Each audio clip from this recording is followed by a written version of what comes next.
I never truly had a problem with where we lived. It was a secluded area, but that also just meant privacy was easy to come by. It was a small county in eastern Tennessee that maybe had 100 houses or so. It was just me and my parents alone in the mountains. Mom had gotten used to the mountain life and never gave much thought to leaving. My dad worked as a county game warden and usually never got home until around 8 or 9 at night. I remember one night, though, he came home rather early. He always had his keys to open the door with, and would typically come right in, grab something to eat, sit in his recliner, and then head straight to bed. But tonight, he came in and silently sat at the table, not moving or eating. He just sat there with his head in his hands. "Something wrong, Dad?" I asked him. He turned to look at me with a grim look of sadness crawling over his face. Oddly enough, it seemed to quickly contort to a look of concern now. "Mike has been missing from the station for almost 2 days. Just been hard to face a wife and kids who think they've just lost their husband and father. That's all, buddy," he told me, with an almost solemn tone to his voice. Mike was his partner for the past few years. He was a younger man, no more than maybe 30 years old. Mom came in and started having a conversation with Dad, while I returned to the TV. Their voices both cracked from time to time. I presumed it was due to the gravity of the situation.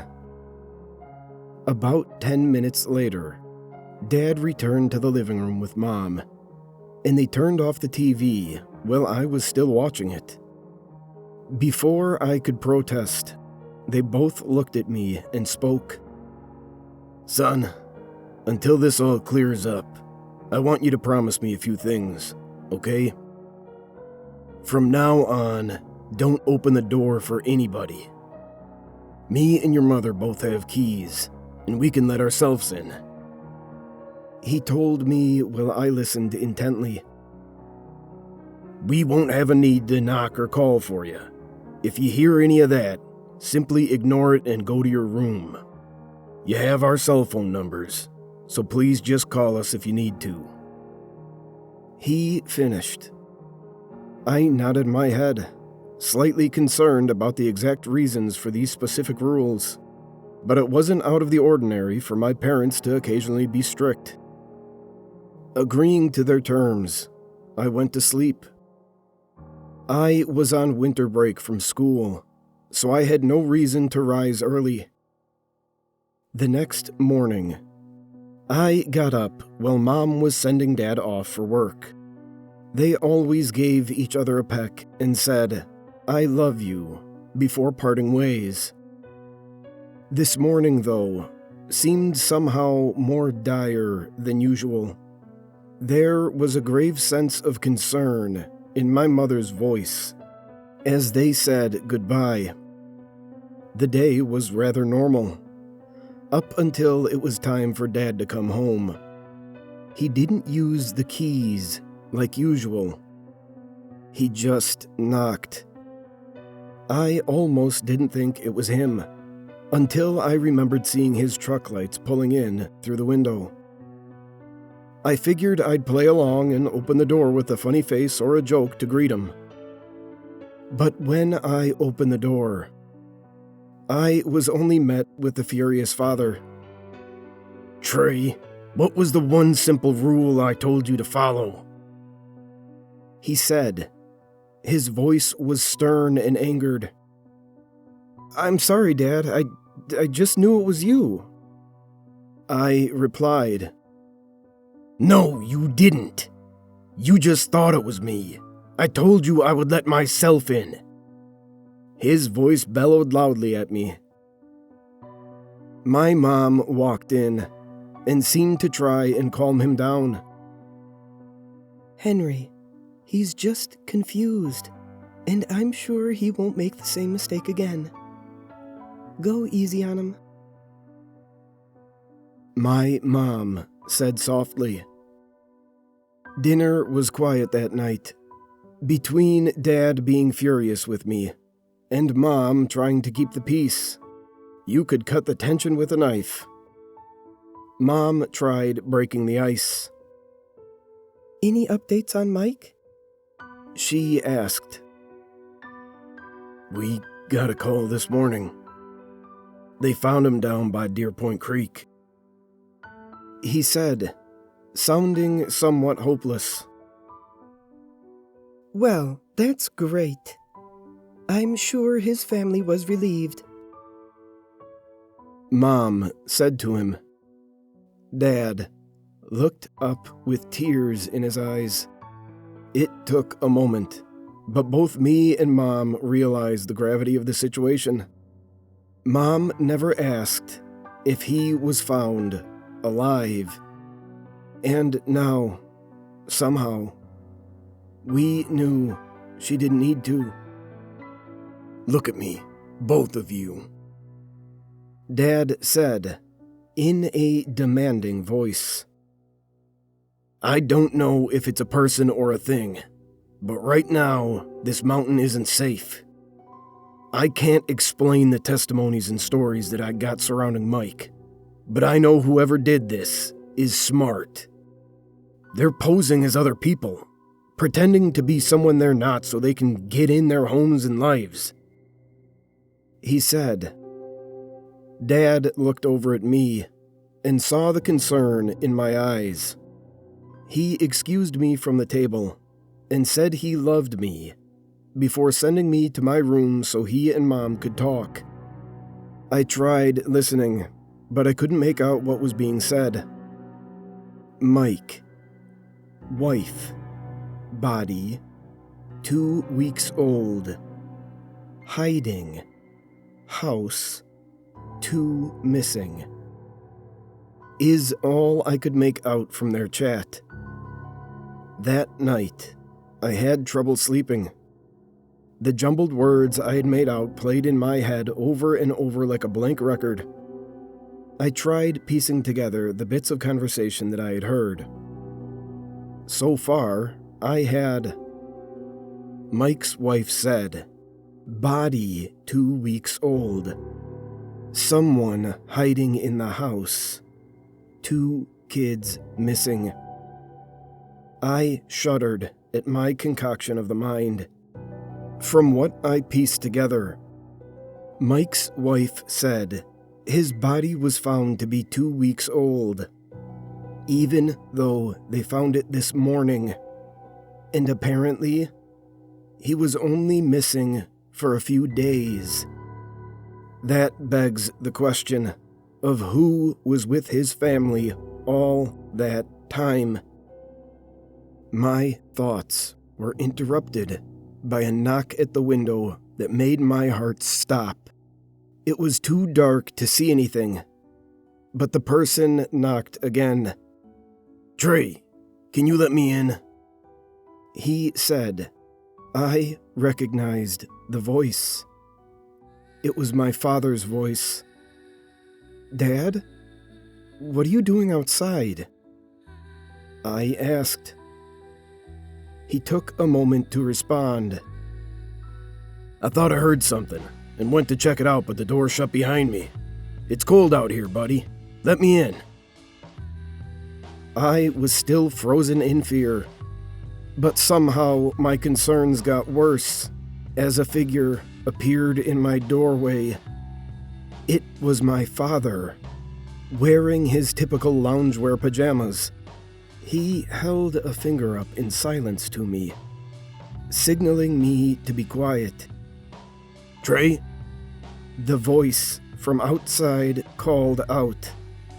My dad erupted so abruptly that I jumped in my bed. Get away from my house! Stay away from my family! He yelled. The voice from outside never replied. The only sounds I could hear were what seemed like low growls, and something that sounded similar to a cat's purr. My dad wrapped his arms around me and told me it was okay, and he was proud of me for not complying to that person's request. The next morning, Dad called off work. He decided to stay home with me and Mom, presumably to ensure whatever was at my window last night wouldn't come back. That night, around 9, we all three heard a knock at the door. My dad didn't respond and held his hand up to signal all of us to remain silent. "Guys, it's just me." The voice rang out. "I'm heading to the station for an emergency.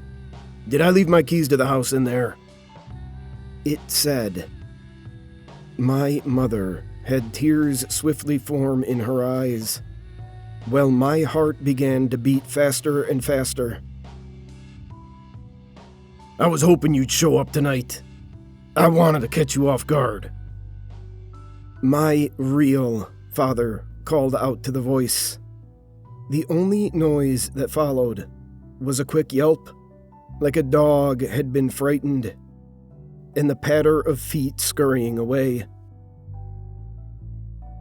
"Henry, what was that?"